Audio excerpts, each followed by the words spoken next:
believe in sharing ideas. That's why I'm talking to you this way. I can get along with you real well. All I have to do is say nice things, nothing bad, what a wonderful word, you look lovely, your hair is beautiful today. You have a sweet smile, very shapely legs, and those shoes just go with it. They emphasize it. Now, this kind of shit makes me sick. If I were a girl, and just imagine, let's reverse the image. Let's say you were brought up the other way. You said, Jacque, gee, the hair on your chest, that's terrific. And your little fanny. And when you smile, those continuous dimples. And you said that, and Jesus Christ, this shaven hair is really nice. You know, I'd feel hurt if you said things like that.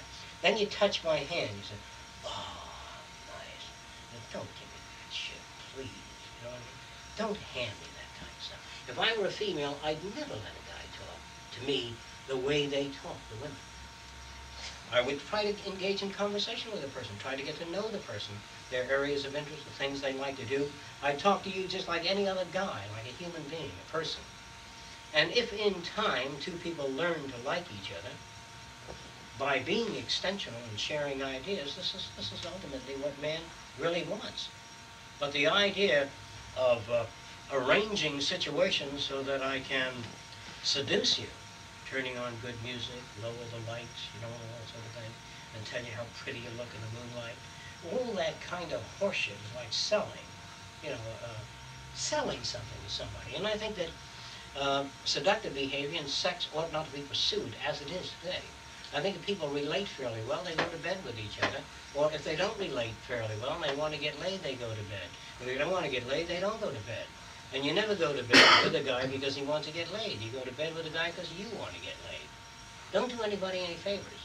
Don't go to a concert with me because I like classical music and you can't stand it. This isn't true about her. And so we do so many things because the other person wants to do it. And I try to discourage people from doing that.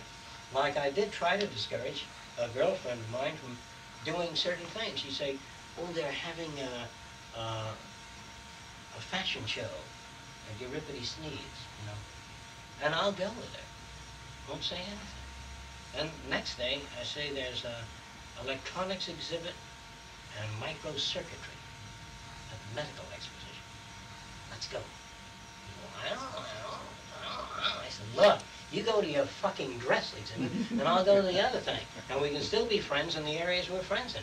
Why do you say my Aunt Minnie is coming to town? We ought to go see her. First, I will introduce you to my Aunt Minnie. And you say, never again, Joe. I said, okay. But I'll let you make that decision. I don't feel bad. I feel good. Because why do I have to get you to visit my Aunt Minnie? If I succeed, then you say, Uncle Harry's coming to town, Fresco. Who's he? Didn't I visit your fucking Aunt Minnie? You come to visit my Uncle Harry. So what do? We force each other into thousands of bits of obligated behavior, and I can't stand your mother. You see, this isn't true. I don't know her mother. And yet I've got to spend Saturdays. I didn't marry your mother. The point is, if I like your mother, I'll go see her, even whether you want to go or not. And the whole idea is that we constantly force one another by turning off reinforcement to do things we are not always inclined to do. So when you first meet a person, say, hey, do you like to walk through the country? Yes. How about surfboard riding? Terrific. Tennis? Love it. Music? Theater?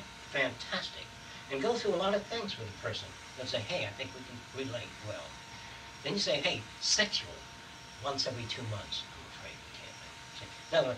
In other words, if you run some kind of preliminary survey on the person, just as before you buy a car, how many miles per gallon? I get 80 miles per gallon. You'll never have to paint the car. And the next question is, how much does it cost? $30,000. Can't afford it. You do the same thing with people when you first meet them. What are you interested in? What do you like to do? Are you open-minded in certain areas? Do you feel that you're a free thinker, or whatever it is? And you run a survey to find out whether or not you have anything in common.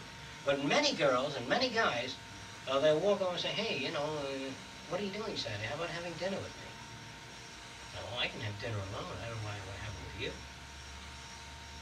And you know, why do you have dinner with somebody? Because this is a custom? Suppose the Indian said, we're going to cut out the alligator's heart today, stick it on a javelin, and hold it up in the sun and yell, Yahoo! For an hour and a half. See? He said, how about it? He said, not my cup of tea. And that's what you have to do with people. If you really are interested in changing, you have to introduce people to other ways of thinking. Now, here's the danger of that. If you remain conventional and don't change, you'll get along with people. You'll get along in the limited forms of insanity that exist out there. You'll never be able to keep a marriage together. You'll never be able to keep anything together, because this whole goddamn thing out there is not together. There's no adjustment you can make out there. There's no group therapy session you can go to that'll clean you up. Because if they succeed, let's assume you go to some kind of therapy session, if they succeed in adjusting you to the people that exist, 3 years from that day you'll be obsolete. Because people change, so you can't be adjusted to anything. No one is well adjusted. Nor the psychiatrist, the psychologist, the family counselor, they're all maladjusted. Because the minute you take on any pattern of any culture and freeze, then you're a square. So in order to be well adjusted, the kids of the future may come at you dancing a new way like that. And you say, what the hell is that shit? You don't even stand up. And they say, what the hell is this shit? You look like an antique. This is the new in thing. And they grow their hair in separate patterns like that. Say, my God, what's that? You know, in your day, they piled it up like that. Or they let it hang down like that, see? And I say all of these are arbitrary things. It has absolutely no meaning. No girl has lovely hair. They have hair that you like. No person has a sweet face. They have a face that you like, according to your values. No female has a beautiful body. But the magazines say that this, when the tits point to the moon, that's desirable. If the buttock sticks out like that, that's desirable. But if you started Playboy and they ran tits that hung like empty pert like that, and the negative buttocks, and they said, that's the in thing, man. The guy would be looking at Playboy, and when he saw that, his temples would be. All right, now let's take Playboy in Turkey. Was a woman, a real woman. Not the shit that you see walking around. That's a Turkish woman. Something you can hang on to. And they look at our women as though they're anemic, drained out, weak. They can't even lift a piano, help you move. These women can carry all their wares on their head. See?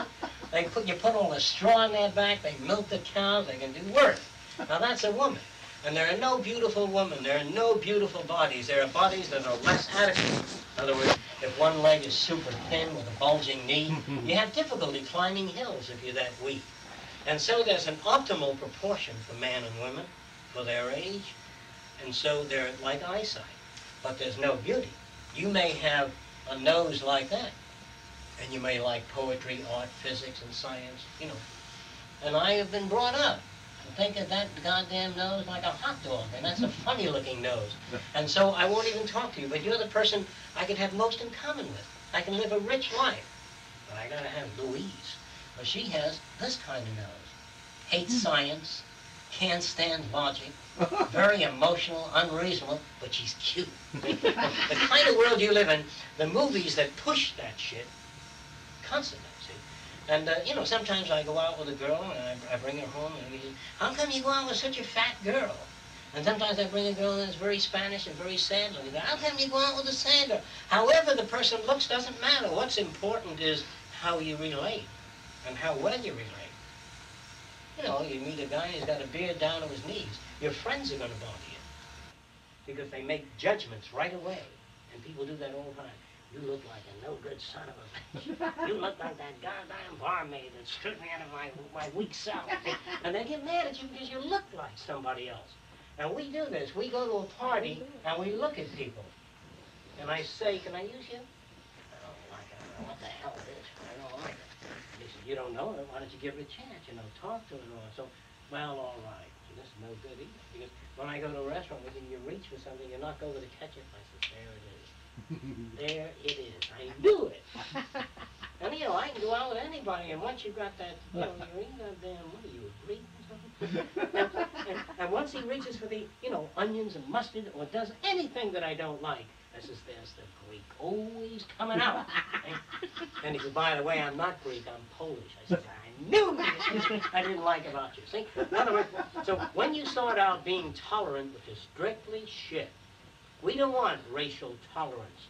We want people to understand other people, to understand that people in New Orleans talk a certain way and people in Chicago and Boston talk another way, and that they have these different patterns and different subcultures, and here am I in a certain culture, and the question isn't whether I like them or not. The question is whether I can identify with them. Just because they have a different dialect, a regional dialect, I still might have a lot in common with a person. And we are inclined to talk of a better world and a saner society, and yet most of the guys tend to move toward attractive chicks. They use terms like that. They tend to do many things that are offensive, and the girls are the same way. So when you talk of liberty, democracy, freedom, and we constantly go through the patterns that are dominant in our culture, then we remain safe. And because if a guy marries you because you're attractive, let's assume he married you because you're attractive, you're well stacked, you have nice legs. Let's assume that was a reason. What happens when he meets a girl that's better stacked, smoother legs? If that's all you got nothing. So if I were a pretty girl, and a guy married me, he went off with a girl that had super tits and went out like that, I wouldn't feel bad. I'd feel good that I got rid of that shit. If that's all the relationship.